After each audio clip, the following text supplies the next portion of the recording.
You're listening to Behind the Flame. Here's your host, John Bartolo. How you doing, everybody? Thank you, Sam. We have a special guest in town. He's infiltrated the Dragon's Lair. He's spending some time with the team. He's had the tour. He's handled the goods.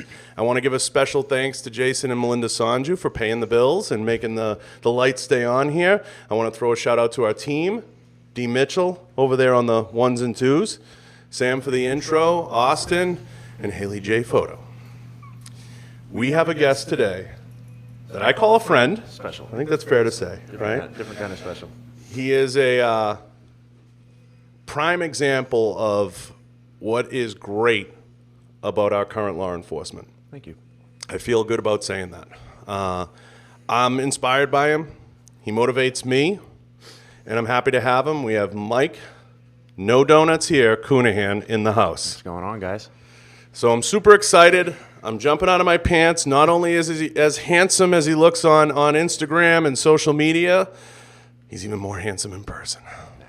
So It's the shirt. I'm going to turn it over. I want to get right into it because Mike and I go back a minute, and I'll tell everybody our story. Mike and I met face-to-face probably about 3 years ago, about that, at a show. He was kind of, not just getting started, but relatively getting started, with first Phorm, and, lifting some weights. And Tony's like, you got to meet my buddy Mike.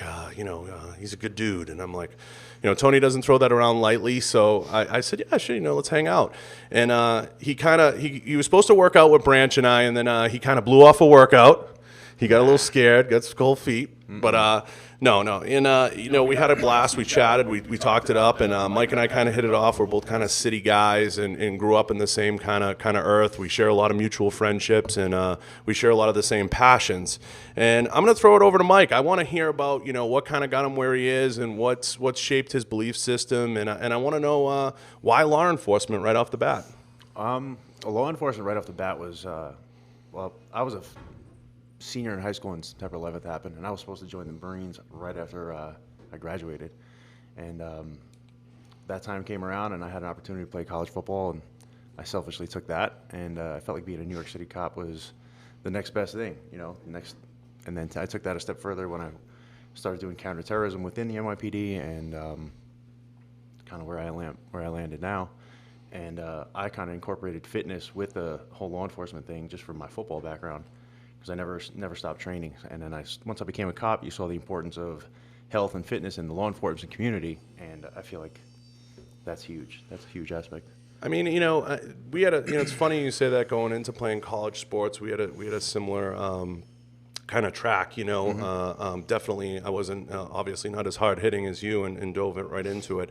But, I was fortunate enough to play a sport in school and play sports my whole life. I didn't view it as a selfish move. What I tell everybody, Mike, and if I may, is when you're 18 years old and you get a piece of paper shoved in front of you that says, hey, you can go to school for free, or you have the opportunity to do this or X, Y, or Z, you're 18. You make a choice, and that's how I felt about it, and that's how I was at peace with it, because I do believe in service at certain levels, but everybody's calling to service is different. And sometimes, going in, I wouldn't trade my education choice for anything, but that was kind of how I viewed it and how I slept at night. I was kind of like, hey, I was 18, man. I got a chance to go do this, and I went and did it. Took a shot. Yeah, I took a shot, and you get faced with those choices all through life, and all you can do is kind of make the best decision that's best for you. So, without getting too deep into it, you get into law enforcement, you go through the academy, you go through the process. Along the way, what was your passion? I mean, it can't just be September 11th. What gets you out of bed every day, and what makes you want to go do the job and do it to the max? And obviously, he's got some muscles on him. What makes you want to train the way you train? Yeah. Well, I mean, September 11th was just like the reason I became a cop. But then you get more into it. Then it's like you want to help people every day, and then you want to build with the atmosphere now. You want to build more of a relationship between the community and the police. And I found a way to do that pretty much with fitness. I started running these workouts called Fit for Duty, and you kind of it's just a workout really open to anyone, and you just kind of get people working out, and you develop a relationship between the community and first responders from all over the place. And that's kind of been my driving force as of recent. And then, as time marches on, we get this social media craze, because I remember right after college, right around college, Facebook was hitting its stride. Then Instagram comes along. Then first MySpace. Yeah, that shows our age. And then Instagram comes along, and first Phorm and all that. And take me through kind of that wild ride a little bit. Yeah, I mean, honestly, it all kind of started at work one day. I used to work in the Bronx, and for that one particular day, for whatever reason, I was working in Manhattan in front of Fox News, and some dude came up to me. He's like, "Hey, I want to write an article on you." And I was like, "Nah, dude, sorry, I can't do it." And he kept pushing and pushing and pushing, and he saw my name on my shirt, and I guess he knew me from social media or whatever, and he emails me one day. He's like, "Hey, dude, I hope you don't mind. I wrote that article. It was like news.com Australia or some like shady little media website." And I was like, "Oh man, all right." Men's Liquid magazine. Yeah, but it had like 10,000 shares on Facebook or something, and the next thing I knew, I was on the phone with like the New York Post, and then Fox and Friends, Good Day New York, and then just kind of snowballed from there. And you went viral, man. It was, yeah. Well, the thing is, the thing is, if you get to meet Mike and you're around him and you follow him on his IG at No Donuts here or any of the other avenues, you're the poster boy. And with that comes a certain amount of responsibility. And I think that, you answered the call, answered the bell, in a tremendous fashion, and you carry yourself a certain way. But do you feel that responsibility every day as being kind of, and I don't want to put you on the spot or make guys, but, you kind of were the first one out there, and you were kind of really hitting the spot. Do you feel that, or do you carry that a little bit? I mean, I don't have a problem with it. Like, I enjoy it. You definitely have a certain image to maintain. You have to do everything with class and integrity. You can't be out there doing all kinds of dumb stuff and talking about dumb stuff. But there's definitely a certain image you have to maintain, and you can't cross certain lines. Yeah, and when I say that, I don't mean to put Mike on the spot, but I think everybody on the job carries a certain amount of responsibility, that anybody. But when you're putting yourself out there, and what people don't realize, the stigma that comes with putting yourself out there is people take shots at you. So yeah, there's definitely, you're an extension of your department. You represent your department at all times, and they can come down on you pretty much whenever. So you go through this wild ride. Then first Phorm comes into the mix, and Andy and Sal, and you start, promoting that fitness culture. That's going to be a wild, fun ride. I mean, anybody who's actually, bona fide or endorsed by a supplement brand. I mean, I know for me it was like, whoa, like this is real now. You know what I mean? What do you say to guys that say, hey, you really got to compete to be on that level, or you got to be this, or you got to be, you go through you're not ninja enough, you're not competitive. What do you say to that? I mean, I feel like social media has kind of changed that, and competing still gives you that certain level of, I don't know what you that added element. Yeah, that added element of that, Been there, like done a certification, like you could say you did it. But with the way social media is now, it's like when we were growing up, it was all magazines, and that was it. Like if you weren't in a magazine, you were nothing. But now it's social media and magazines, competing. There's so many different elements of it. And to be sponsored by a company, like I had already been using the products beforehand. So to be approached and be sponsored by the company that you're using, that's like a dream come true, because I've been training for over 20 years, man. Like it wasn't something I just got into. Right. So to be training for this amount of time, be like into fitness, and then to have that like dream come true of being a significant part of the fitness industry is something else. That's awesome. Yeah, I mean, you're definitely out there, and people know who you are, and you become that guy, so to speak. But you go on that wild ride, you do all those things, and now you're here. Why Falkor, and what drew you to it? I know you were at SHOT Show last year.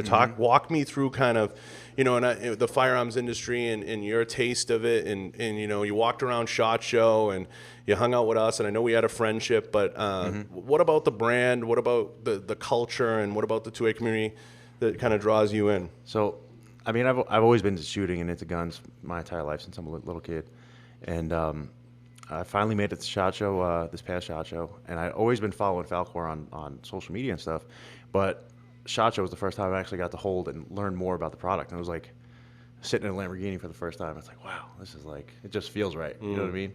So it just felt like a high quality gun. You know, you guys have built a great brand around your product, a great community around your product, and it's just something you want to be part of.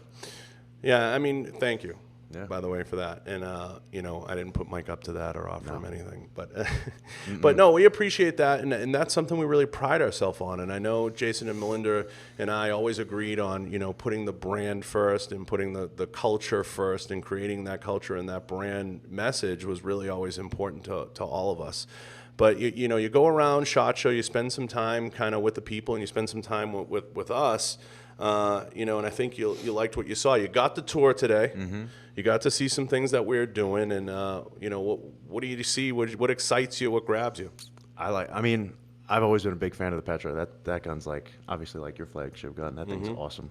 But I'm excited to get my hands on the Standard more and work with that. But all that stuff. I mean, I love all your guns are great. And just so everybody knows, we brought Mike in not just to, you know, have these interviews similar to Tony and some of the guys we've worked with through the last year developing this Standard rifle. Mike was someone I definitely had on my radar as a guy I want to get out here and I want to have him spend some time, get hands-on, you know, get him, you know, using the rifle, commenting on it. Because anytime you do, you know, a Gen 1, you know, you kind of want the input of all the subject matter experts. And despite, you know, what people see, and I know they see you as, you know, Mikey Counihan, the romance cover novel guy. It's an inside joke. But have you ever been asked to do romance cover novels? I don't know what you're talking about. Come on. Have you ever been approached to do romance? Have you ever been approached? I might have been approached once. Okay. You didn't. You know, allegedly. You know, Mike O'Hearn takes the cake with that. But hey, he's the OG. He's the OG. So, you know, so you kind of, you know, we like to get hands-on with this rifle, and we like to get you kind of messing around with it and using it. And Mike is an SME, and he is a subject matter expert. And he, you know, everybody looks at him as like, oh my God, you know, he's a good-looking guy. He's out there. He's doing modeling. He's doing, you know, all these things. But, I mean, tell me a little about the counterterrorism. You know, I mean, you really are in the thick of it. And I don't want you to get too into the mud, but, you know, you are an SME at the end of the day. Yeah, I mean, we're out there every day with rifles. My unit's out there every day, and you know, you need dependable equipment. You know, it's your rifle's obviously part of your equipment. Something you rely on every day, whether you need it or not. You know, you might not need it every day. Obviously, not going to need it every day, but once the time comes, you do need it. You want it to work right, and you want it to be efficient, and that goes for everything else. Of course. On your belt as well. Yeah, and how do you balance, you know, of being, you know, a high-speed guy, the day-to-day of staying obviously in killer shape, keeping up with all the demands, and how do you, walk me through what your day's like? It depends on what I have going on at the time, you know. If I'm really getting ready for something, I'm up at, you know, 2:30, 3 o'clock in the morning for cardio. Then I'm at work by 5 or 6 in the morning, and then back to the gym whenever time I get done with work. You never know when that's going to be. But yeah, you're getting home. You're leaving the house at 2:30, 3 o'clock in the morning, and you're getting home at 9, 10 o'clock at night. And you know, days get long. You sacrifice some sleep, sacrifice, you know, parties and some time with family and stuff like that. But it all depends on what you want to do, man. You know, you get what you put in. It's like Ronnie said last night. I know we were watching the documentary. Ronnie was like, people ask me why I do this, and he was like, was it 2-time Mr. Olympia at that point? He was like, because I love the job. You know, you gotta love the people around you. It's got to be a balance of fun and hard work, and you have to feel glorified or feel completion after getting through a rough day and kind of knocking those things out. I know for me, and I don't wake up as early as you. When I get through the gym in the morning, I get that first evolution of my training done in the early part of the day, and I know the same for Jason. You know, you feel good, okay? Like, I got that done. Yeah. You're up, you're moving, you got that done. Diet is always one, and I want to talk about this for a second, because obviously you know, you keep your diet tight. Diet is one people always say, well, I don't have the time, or I don't have the ability, or I can't cook the meals, or I can't get there, or I should say routine over diet. I can't do it. What do you say to folks that say that? Or I just don't have the time, and I got, you know, 97 dogs, you know? You can do it, man. Anybody could do it. You know, you just find a way to make it work, make it happen. I started working with a meal prep company just to make life a little bit easier, and that's saved me hours and hours of time. But even before then, like I was cooking my meals every other day. I was cooking for me, the next 2 or 3 days. So you can get it done, man. So you live by a no excuses philosophy. Pretty much. And nutrition is a huge part of the whole fitness scene, man. That's like, you can't out-train bad nutrition. So how, you dive into the gun industry, you're doing all this fitness stuff, and you're checking things out, you're just kind of cruising around. How would you classify yourself? I mean, are you a gun enthusiast, or you just enjoy the training aspect of it? Is obviously training is near and dear to your heart. Mm-hmm. You're not a collector, I assume. You're not too much. I mean, I enjoy guns. I don't know if I would consider myself an enthusiast. I enjoy shooting. It's I do a lot of my training is done through work and stuff like that. And I actually want to take one of Tony's courses. I want to come down there and train with you guys. But if you think you can survive, I think I'll be all right. It's always a thing. We try to build it up as big as we can, as much as we can. So we got a couple questions. I posted on our IG. A lot of people chimed in. Here we go. With a few things. So I got to ask. People want to know. Are you married? No. Not single, but not married. Good answer. How do you keep your hair so perfect? John Bartolo is my stylist. Good answer. Now, you've rubbed elbows with a few people. Who's the most interesting person you've met? Oh, man. You don't have to say who's let you down or anything, but who have you met in your journey, in your trip? Because I know for me, I have a lot of answers. Yeah. But who have you met along the way that you're like, damn, that dude was cool, or that chick? Honestly, I'm not saying this because he's one of my bosses, but Andy Frisella has been a huge influence on me, like just my personal development stuff. He's been huge. Him and his brother Sal have helped me out a lot. I met a lot of the athletes. I don't want to shout people out like that, but a lot of people have helped me out and guided me through the whole fitness industry. And you've obviously helped me out on this end of the firearm stuff, and I'm very grateful for that. But yeah, man, a lot of people helped me out. And I don't know if now's a chance to plug one or two of them. It's not shameless. I mean, Steve Weatherford's helped me out a lot. He's been a guide for me. He used to play on the Giants. Steve Weatherford's from my hometown. Is he really? Terre Haute, Indiana. Yeah.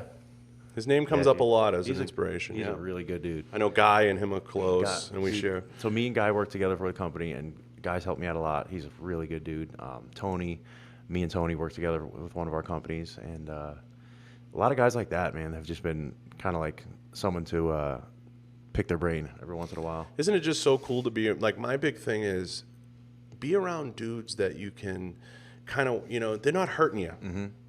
I mean, you have to. Who you surround yourself with is huge, man. If you're surrounding yourself with people that are just want from you and constantly sucking energy or giving you negative vibes, that will kill everything. That will kill any chance you have of being successful at anything. I think growing up, my mother used to always say, if you surround yourself with shit, you'll be shit. Yeah. So that was something that was always kind of burned into my head, and your friendships, I mean, I've said it many times. I mean, sometimes in life, and this is a very, people might take this statement a certain way, to get ahead, you're going to leave some people behind. Yeah, and I've said that a lot. I live by a motto.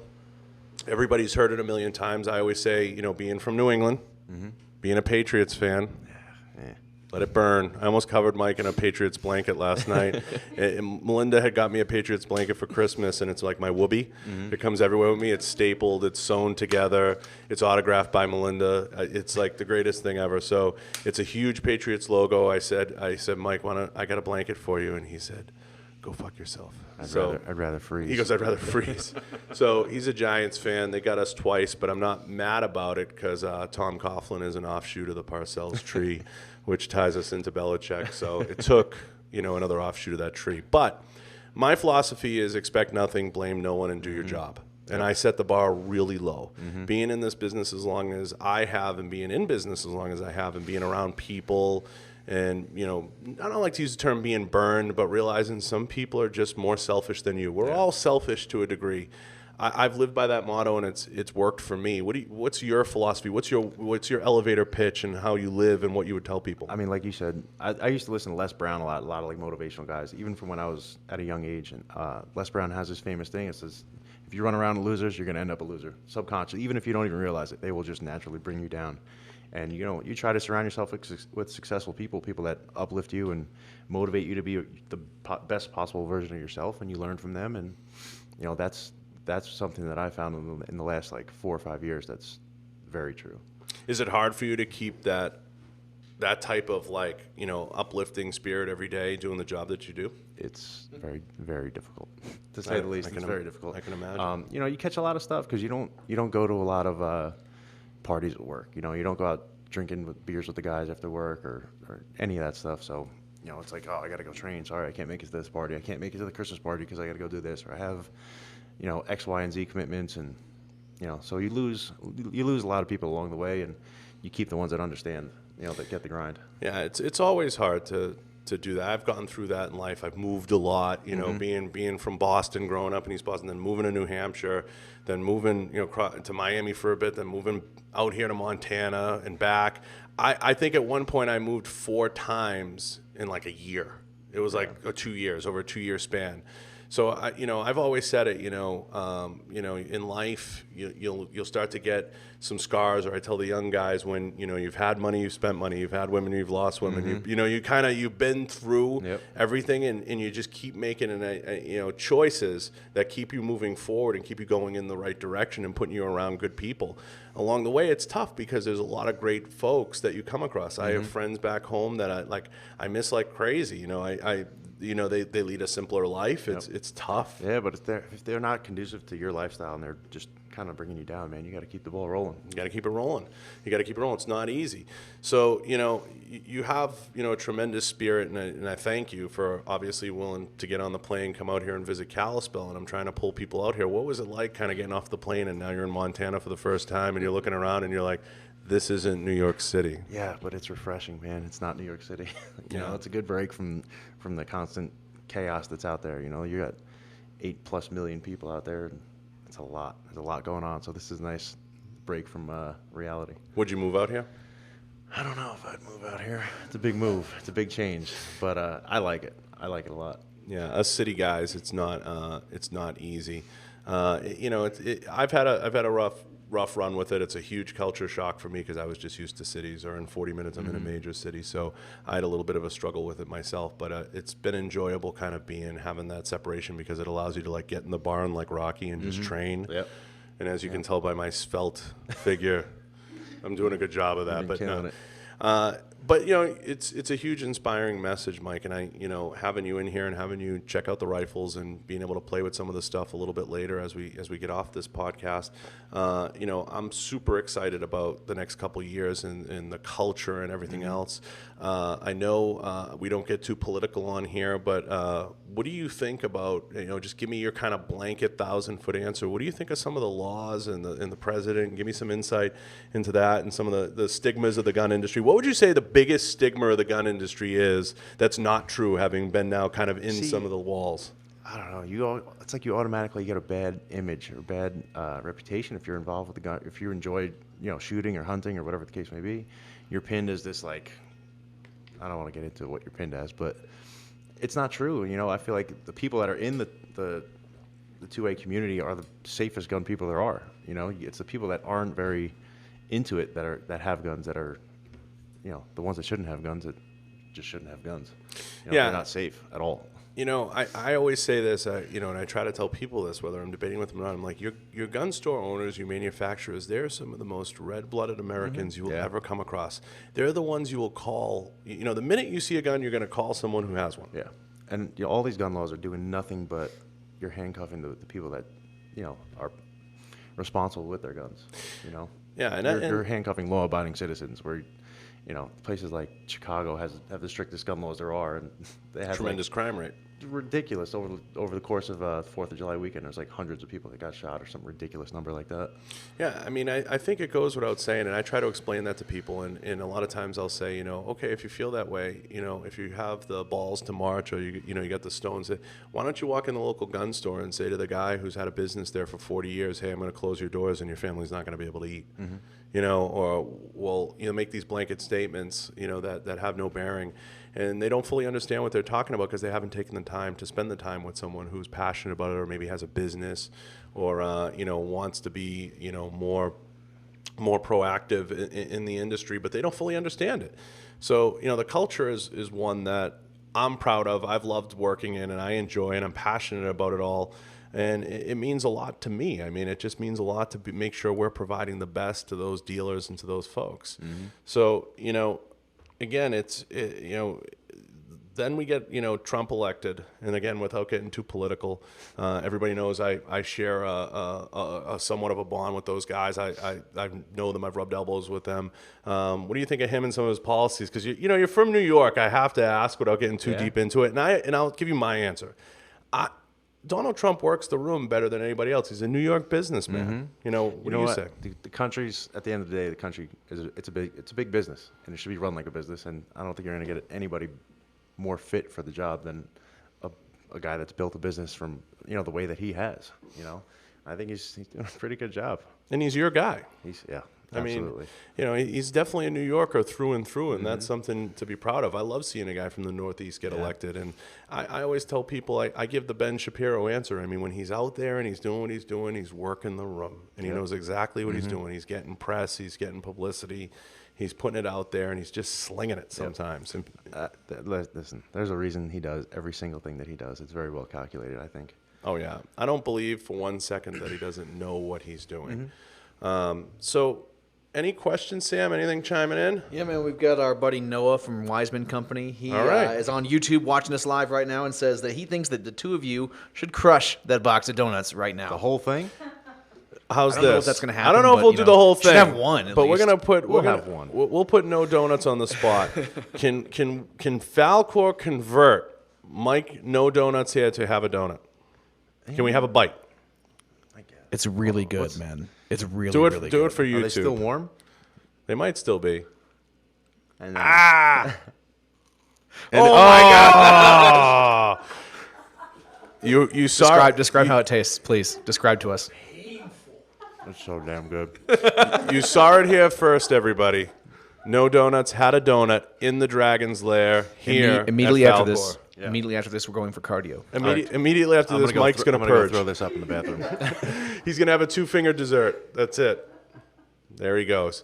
Anything else, Sam? Did I miss anything? Yeah, we got Alex on YouTube asks, what Falkor rifles does Mike have or have shot in the past?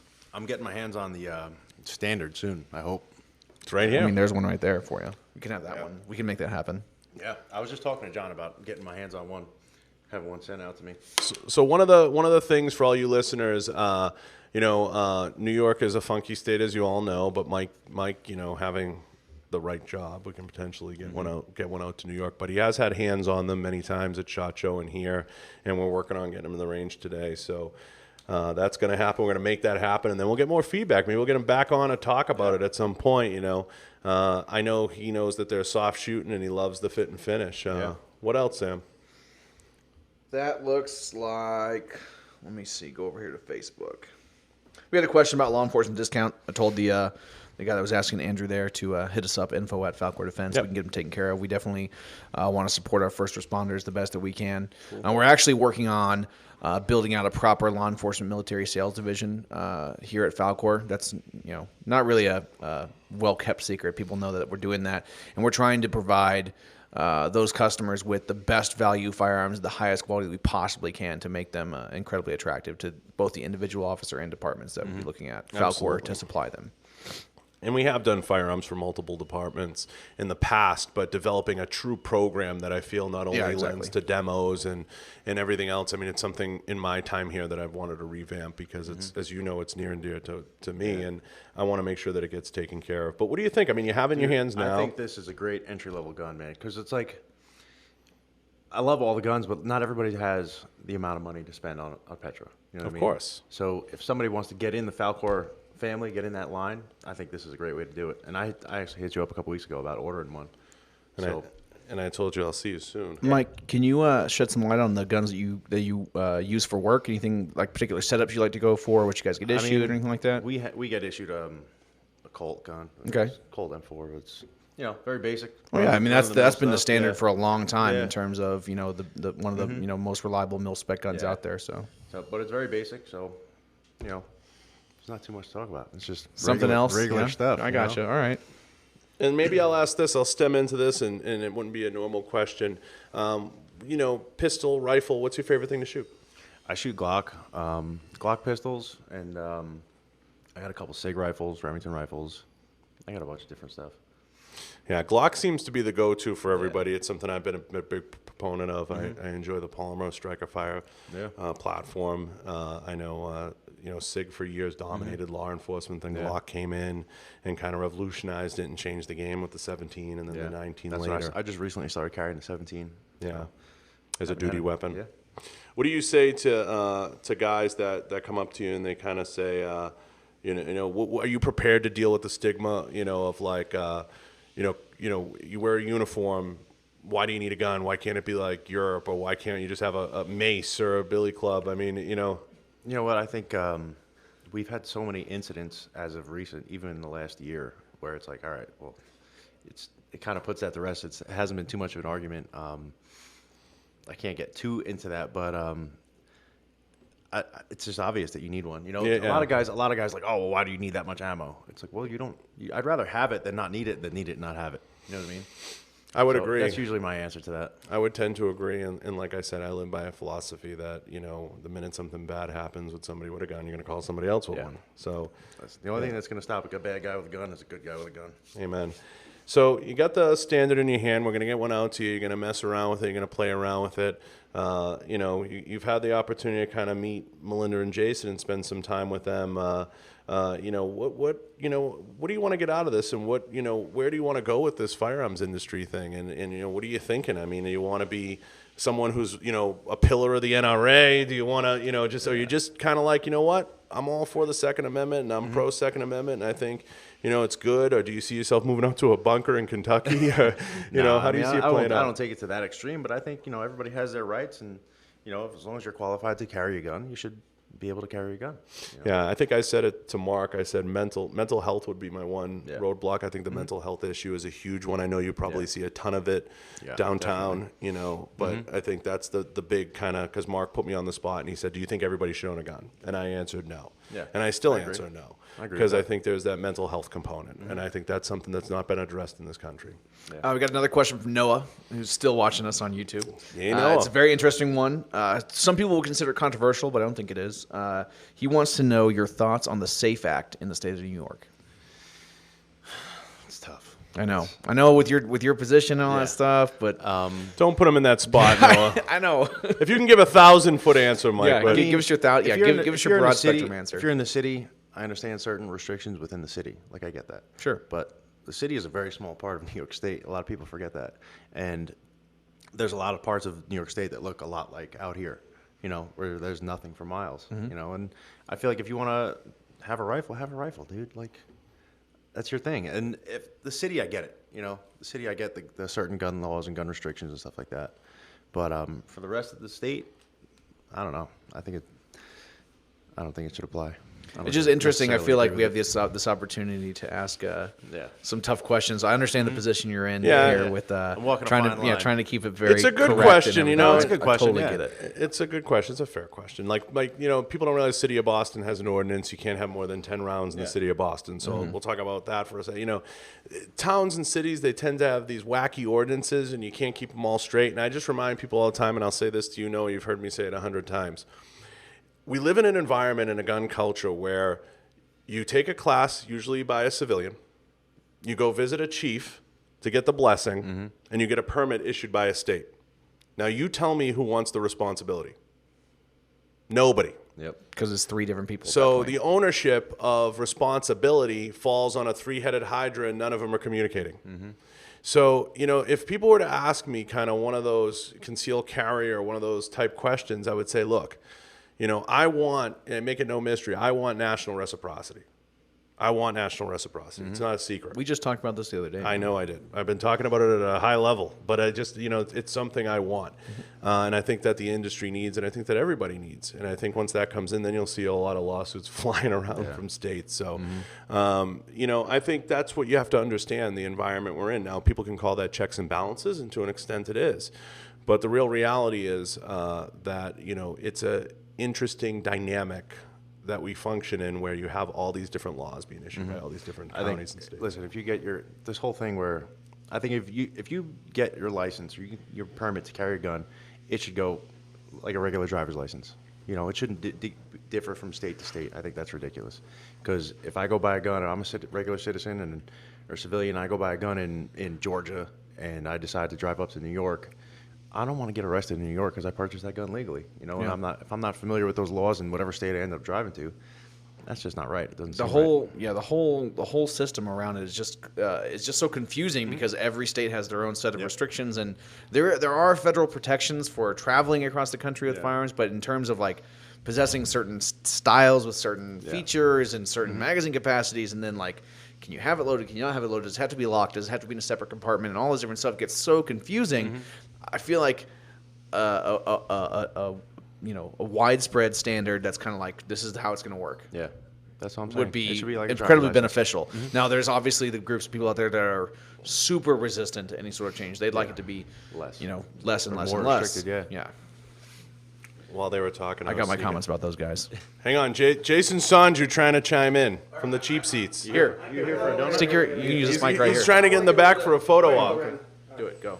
We're gonna do an on-air live photo op. For those of you listening that can't see, Jason's sneaking in the back. I gotta do a comparison. I'm not ready. I'm not jealous. Your right arm or your left arm? Oh my gosh. This one's ready. Oh, I get in there? No, It's close. no, it's not close. Now, my little pencil arms next to your guys' arms. That's one thing. What size are your arms? I don't know. I haven't. You've never measured. Put him on the Probably spot. not since high You've school. never measured your arms. No. I don't believe you. I swear. I bet you put that tape around. Jason's admiring Mike's physique. I have a question for Mike. I don't know if we covered this earlier. That's my fault for being all involved with the backside workings of this. Sneaking around, but what type of have you gotten into, or are you looking at getting to any sort of fitness or figure competition, bodybuilding like that? Have you been on the stage before? No, I've never competed before. I'm not going to say social media is kind of taking. So when's that going to happen? I don't think it is. I don't know. It might happen for me before it happens for Mike. Yeah, there's a better chance than I got John more to competing prove. with Fair me. enough. All right. But it takes a lot, man. It takes a lot that I'm not necessarily willing to get into. Yeah, I'm sure that's a massive commitment. Huge. And with being full time and having do your other commitments in the fitness industry, I'm sure that's just not. I mean, in the cards. I don't want to, sound like a jerk, but I've accomplished a lot without competing. So I'm just kind of gonna stick that route and go with that. You know what I mean? I'm not, from being outside looking in. It's just I feel like it's always a question. Either someone was competing and they got into more. I've always wanted to, but there's certain aspects of it that just aren't appealing to me. Yeah. And I just like to do Like the diet. No, I mean, I don't know what you're talking about. So there's another bite of the donut. as we keep stemming into fitness, and that's a great question, Sam. How important is physical appearance, and how important is it to be squared away? A term you use in the blue, but how important is that in life and in everything you do? I mean, I always say it all the time. As I wipe the donut crumbs That's off good, my face. though. Yeah, It's good. You can get away with it. to be, I'm messing around with the donuts today, but I try to be 100% on point with my diet at all times. Your command presence, what people see when you first get out of the car is huge. That kind of sets a tone for that interaction. And if you're squared away and your uniform is sharp and you're in shape, people are they're gonna approach you differently rather than someone that gets out of the car and their shirts are all untucked and there's crumbs all over their stomach and stuff like that. So it gives you a certain command presence and people handle you a lot differently. If you're in shape and you're on point about stuff. Yeah, I think that's something that's always been near and dear to me. It's and I'm not. Let me go on record. I'm not sitting here saying like I walk around with abs.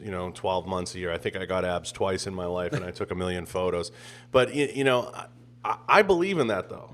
If you look good, you have that's something that even Melinda's been huge on. If you got the right shirts, you got the right. I mean, she goes to the extreme. I've seen the shoe collection. But I do believe in that. And that's something her and I have always seen eye to eye.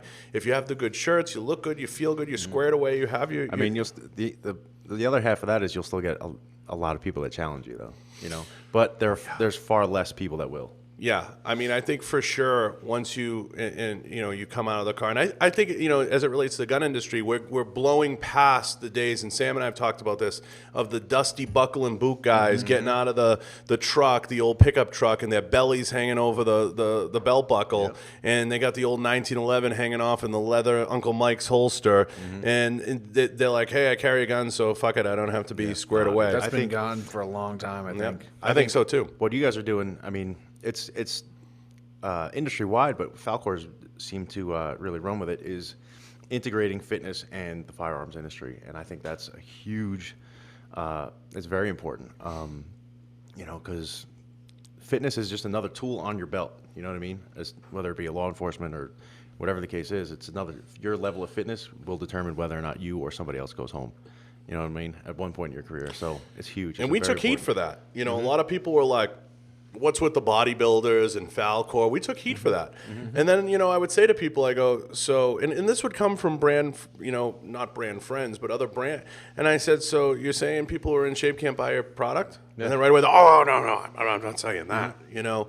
To me, whether you were in the military, and Sam can attest to this, or you're in law enforcement, I know you can, fitness, whether it's calisthenics or not, is a huge component of your day-to-day activity. Absolutely. So, yeah, beyond it being another tool on your belt, having that, you would want the person coming to save you to be squared away and be in shape. Because if that means the difference, and I get it, at times we all slip up. We have a day in the Falkor lair where we have a donut. We have, you know, we all make those mistakes where we kind of get off the wagon. You have kids, you got a dog, you have this, you have that. But it's important to get back into some semblance. And nobody's saying you have to walk around and be shredded and have zero body fat. Dude, you could accomplish a lot even if you just took 30 minutes every day and just knocked out a quick workout, whether it be calisthenics or, you know, something quick at home. A kettlebell. A kettlebell. You could do a ton with a kettlebell.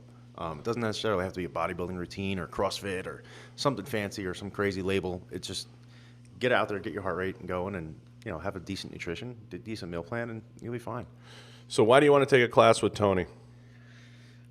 I'm stop breaking my balls. No, dude, his class is, you know, it's a good notch on the belt. You know what I mean? He's really doing it down there. You know, he's doing something very special down there. You know, because you talked about, you know, fitness and firearms, and when I met Tony about 4 or 5 years ago now, it's been a while.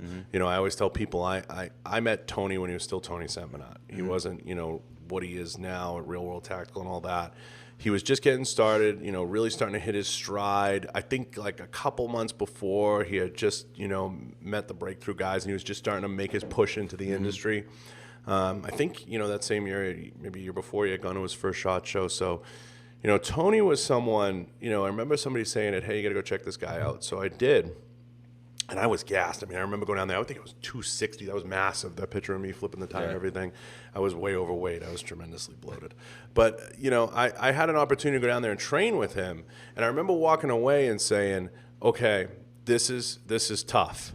This guy's doing it right, though. He's really giving you an inside look into what it is to be a fast mover out there.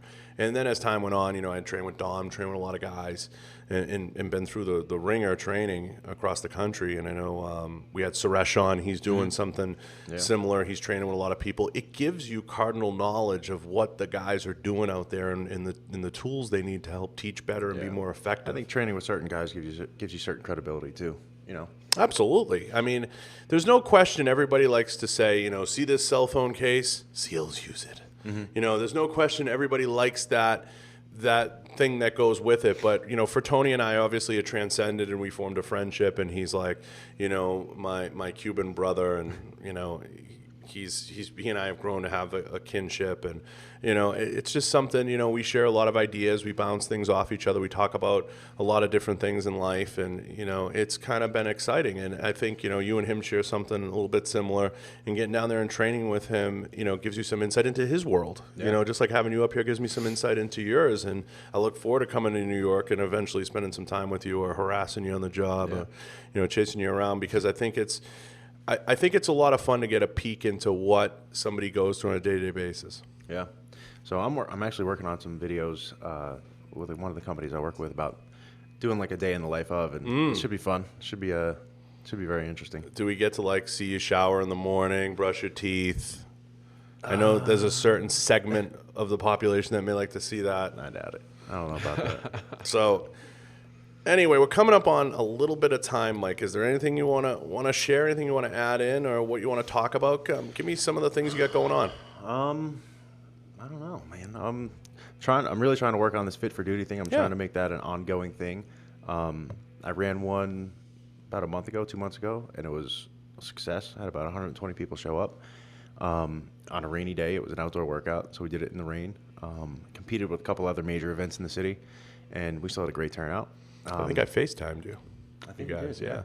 Is there a website for that? Is there a place we can find it? I'm working on a website now. Everything's being done pretty much through my Instagram now, which is No Donuts Here. And I think it's just going to be a great event. I'm working with a couple gyms and a couple really cool venues to really kind of push this thing, get the ball rolling. So it would be, it's not necessarily affiliated with any department right now. Hopefully in the future it will be. But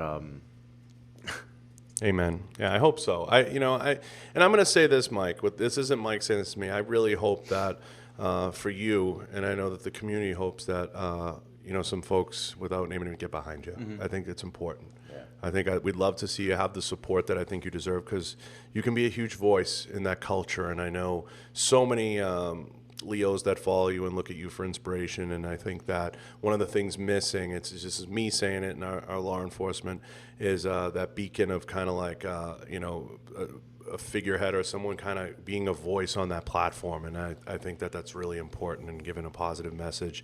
And the Fit for Duty thing sounds like a hugely important message. Yeah, I think it goes without saying. I mean, it's obviously the importance of being in shape as a first responder, regardless of what field you're in. But as a first responder, the importance of being in shape is huge. And if you kind of like kill 3 birds with 1 stone with that event, because you're getting people in shape, you're building camaraderie among the first responders, and you're building that relationship between the first responders and the community, and I feel like that's huge. And I know I speak for Jason and Melinda, and I say that Falkor is hugely supportive of that community, and it's something that means a lot to us. And I think you'll do great things, and I think you'll continue to do great things in that community. So hopefully, putting this carefully, the winds will change. I think there's a little bit of a momentum shift. It's just taking longer than I wanted. Because they're not afraid to hit us up for stuff. So, we support you and we're behind you. So hopefully that works out. Now you're going to get a little bit more of a full day, an action-packed day. You're going to be running around, and he will get his hands on some more stuff here. So we're looking forward to that. We're super excited. I want to thank Mike personally for coming out. It means a lot to me. Thank you. When I tap a friend on the shoulder and I ask them for a favor of coming out, and I have them into my place, and we get to hang out, and we get to rap, I get to know them on a personal level. I mean, I thank you. I really appreciate it. I appreciate you guys having me out here. You guys, everybody, thank you very much. And, I know we'll have some dinner and we'll have some stuff and tonight, and we'll be rapping a bit. Mike will be around. Stay tuned on the stories, on the lives, everything else. Sam, did any other questions come in?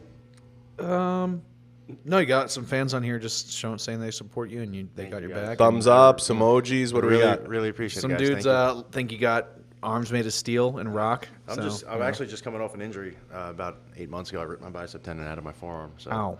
Yeah. How'd that feel? Honestly, it didn't hurt that bad. The surgery was pretty miserable. That was the thing John described when he had a bicep tear. Pec tear, yeah. It was just a loud pop, and then loud pop, and then but they had to take the tendon out and then drill it back into my arm. Oh my god! So it's no big deal. Rub some dirt on it. Listen, when I got out of the surgery, I was like, oh man, I feel all right. I'm not taking these pain meds. And man, that nerve block wore off. I was like, holy shit. Wrong. Yeah, Guy said the same thing. I'll be fine. I'll see you guys in Houston. I had a conversation with Guy about it. I was like, dude, you got to get on those pain meds before that nerve block wears off. Mm-hmm. So anything you want to say to the folks chiming in? I don't want to say fans, because I don't like to refer to people as fans or followers, but supporters. I appreciate the people that support me, guys. It goes a lot farther than you think. All the likes and comments and shares and all that stuff goes a very, very long way, and I really appreciate it. I wouldn't be able to do half this stuff without you guys. There are days, I know you can attest this before we wrap, there are days sometimes when just that, and I'll use the term regular follower, regular supporter, chimes in, gives you a thumbs up, or just like, man, it means a lot.